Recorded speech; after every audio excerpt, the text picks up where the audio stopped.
Picture a Roman recruit in 75 CE, wincing as a military official uses needles and ink to permanently tattoo his legion number onto his hand, a mark he'll carry for life that prevents desertion, identifies his unit, and brands him as property of the state, all while his pay includes a salt allowance that gives us the modern word salary.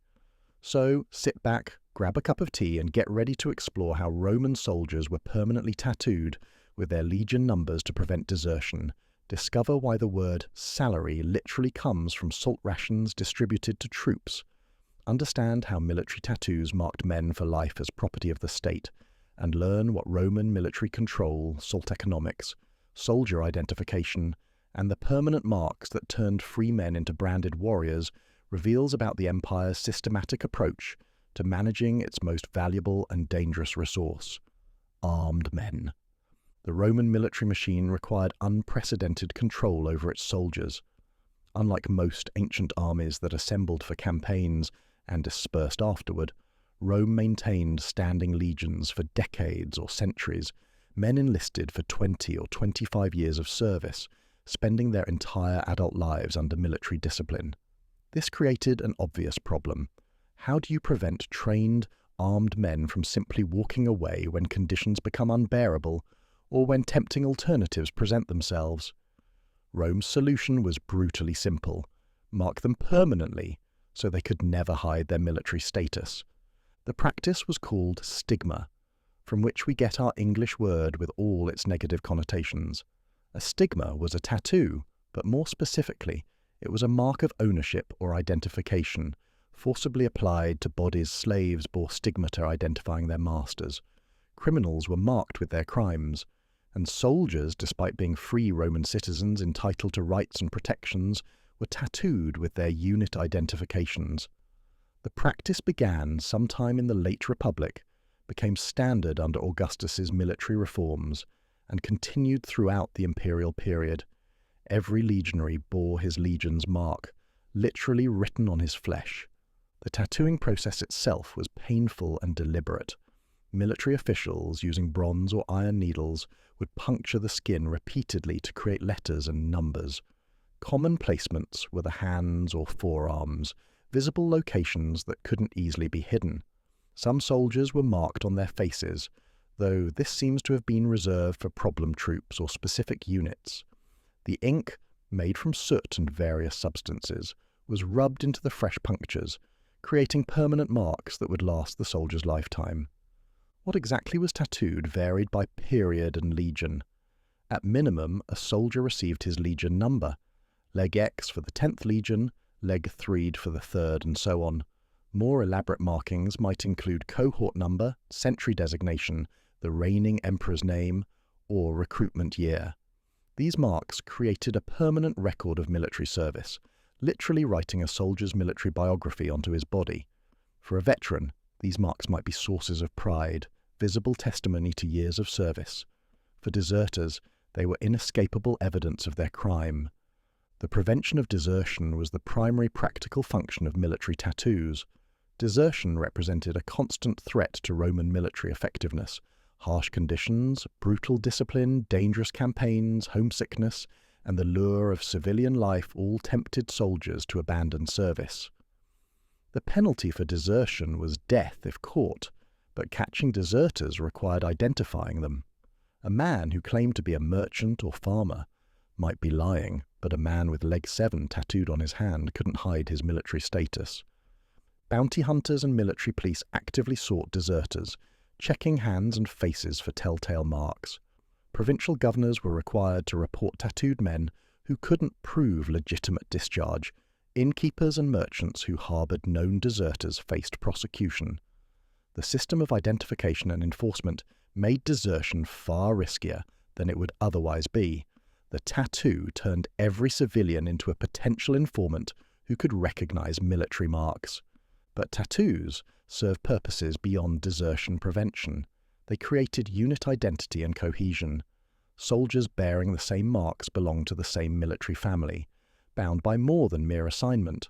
The shared mark created brotherhood, literally inscribing legion loyalty onto bodies. This psychological dimension reinforced discipline and unit pride, Abandoning your legion meant betraying brothers marked like you, not just violating abstract military law. The ownership implications of military tattoos were profound and disturbing. Slaves bore marks identifying their masters. Soldiers bore marks identifying their legions. The parallel suggested that military service, despite theoretical voluntarism and citizen status, transformed free men into something resembling property. The state had literally written its claim onto their bodies. This ownership extended beyond the enlistment period. Even discharged veterans carried their marks, forever identified as former military property. The social stigma associated with tattoos complicated soldiers' relationship with civilian society. In Roman culture, only slaves, criminals, and soldiers bore permanent marks. Free citizens of good standing kept their bodies unmarked. Military service thus required accepting a mark that associated soldiers with society's lowest elements. Young men enlisting had to accept that they would carry visible signs of their subordination for life, making it harder to reintegrate into civilian society after discharge. Veterans' experiences with their military tattoos varied considerably. Some wore their marks proudly, using them to claim veteran status and access to benefits. Others tried to hide them through clothing, or by taking employment where marks wouldn't be questioned. The tattoos created permanent veteran identity. For better or worse, a veteran's tattooed hands told stories of service, sacrifice, and survival, visible reminders of decades in Rome's legions. Now let's turn to the other half of our story, salt and salary. The English word salary derives directly from the Latin salarium, which itself derives from sal, meaning salt. The traditional explanation holds that Roman soldiers received part of their pay as salt or as money, specifically for purchasing salt.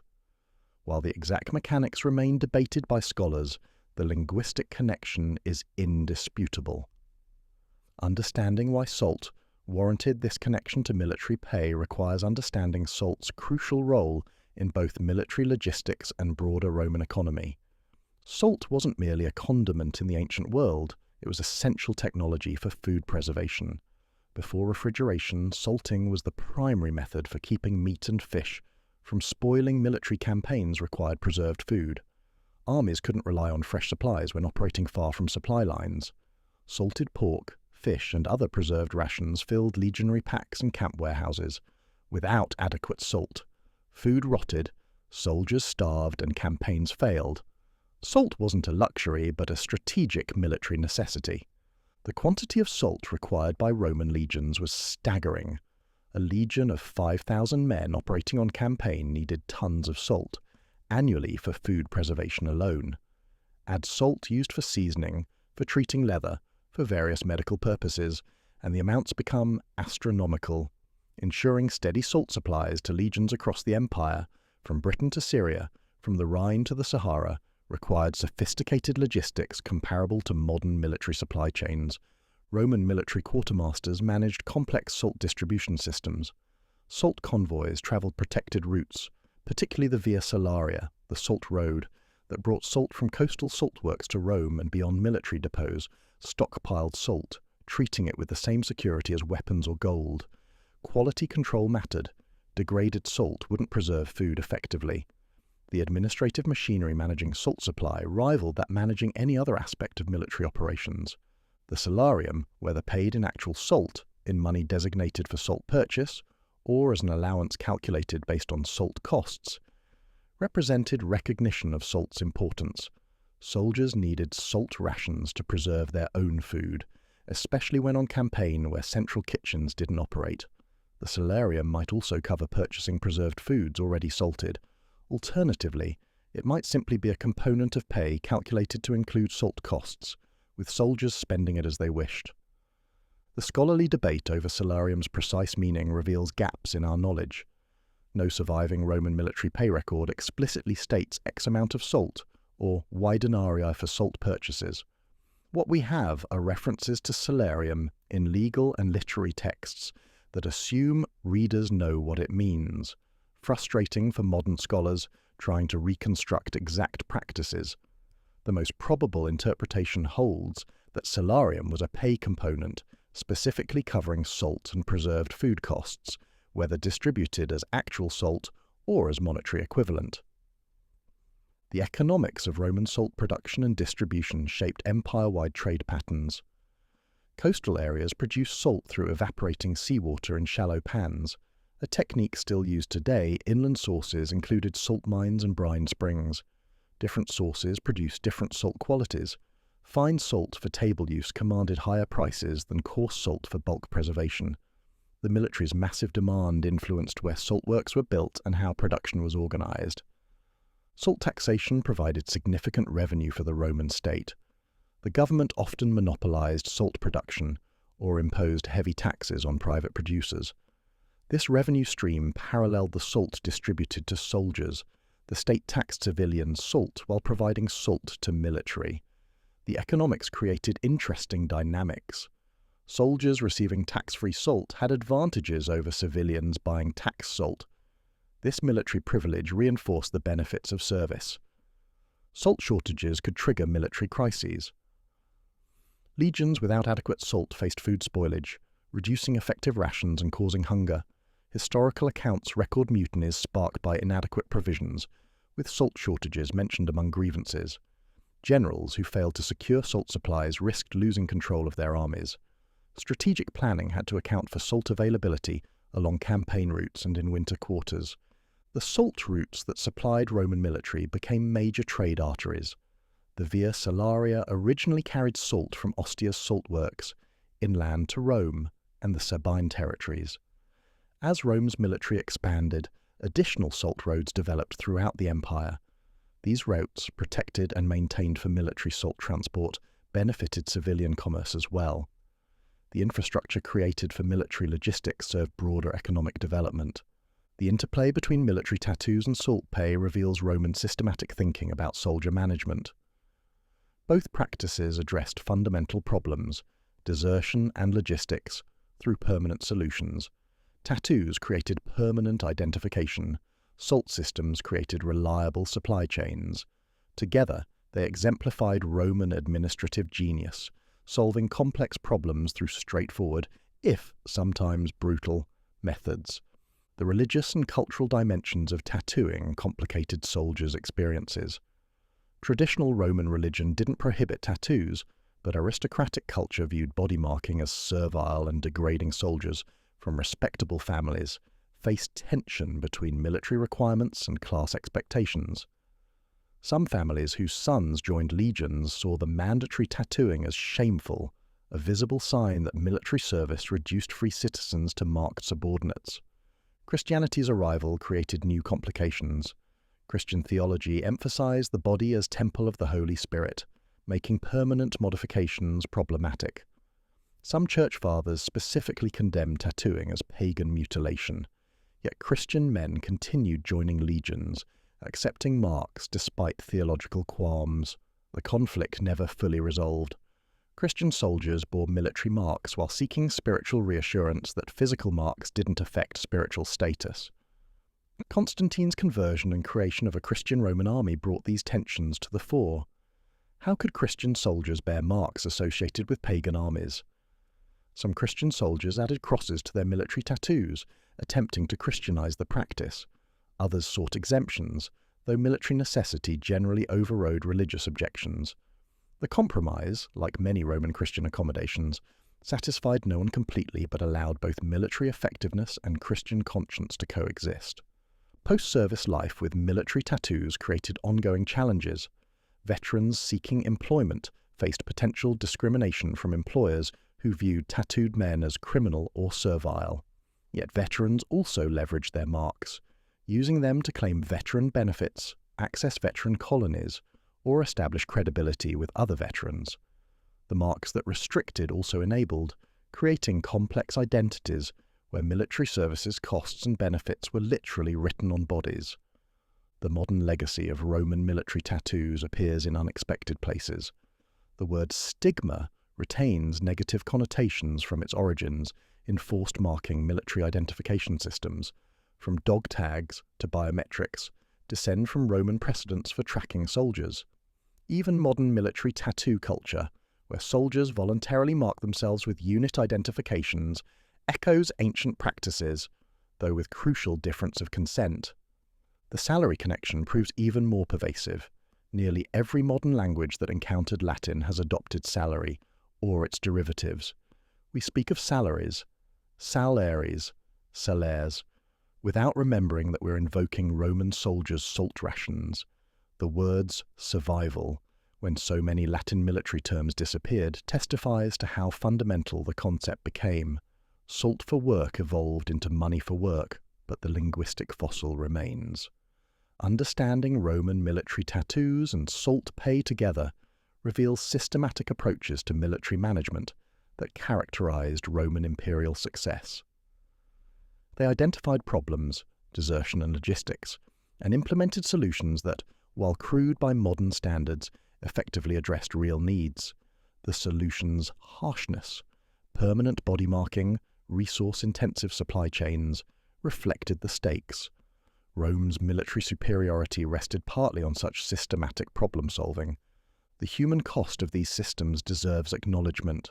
Soldiers bore literal scars of service, marks that limited post-military opportunities and branded them as subordinate to state power. The salt pay that gives us salary came from supply systems built on taxed civilians, slave labor in mines, and brutal enforcement of collection. Roman military effectiveness rested on human suffering, organized and made permanent through administrative genius. Yet soldiers themselves had complex relationships with their marks and pay, pride mixed with shame, identity with subordination, belonging with bondage. A legionary might show his tattoo proudly to fellow soldiers while hiding it from civilians. He might brag about his salarium while resenting the conditions that made it necessary. These contradictions characterized military life, where men found both purpose and oppression, brotherhood and brutality. As we reflect on Roman military tattoos and salt pay, we see patterns that persist in modern military forces. States still need to control soldiers, prevent desertion, manage identities, and organize logistics. The specific tools changed. Tattoos became dog tags, salt became cash, but underlying challenges remain constant. The Roman precedents remind us that military service has always required subordinating individual autonomy to collective need. The linguistic legacy alone, every time we say salary we invoke Roman salt economics, demonstrates how thoroughly past practices embed themselves in present language. We've forgotten the origin while preserving the word, using ancient military terminology for modern civilian employment. This linguistic archaeology reveals hidden connections between our world and theirs, showing how much of our conceptual framework descends from Roman precedents. The tattoo stigma that began with Roman military practice influenced centuries of Western attitudes toward body marking. The association of tattoos with soldiers, slaves, and criminals persisted well into the 20th century. Only recently has Western culture begun separating tattoos from these negative associations. Yet the word stigma still carries its weight, showing how Roman practices cast long shadows. The story of Roman military tattoos and salt pay ultimately reveals the empire's genius for systematic control. By marking soldiers' bodies and standardizing their pay around essential resources, Rome created military forces of unprecedented discipline and longevity. The methods seem harsh, even dehumanizing, by modern standards. But they worked, maintaining legions that held the empire together for centuries.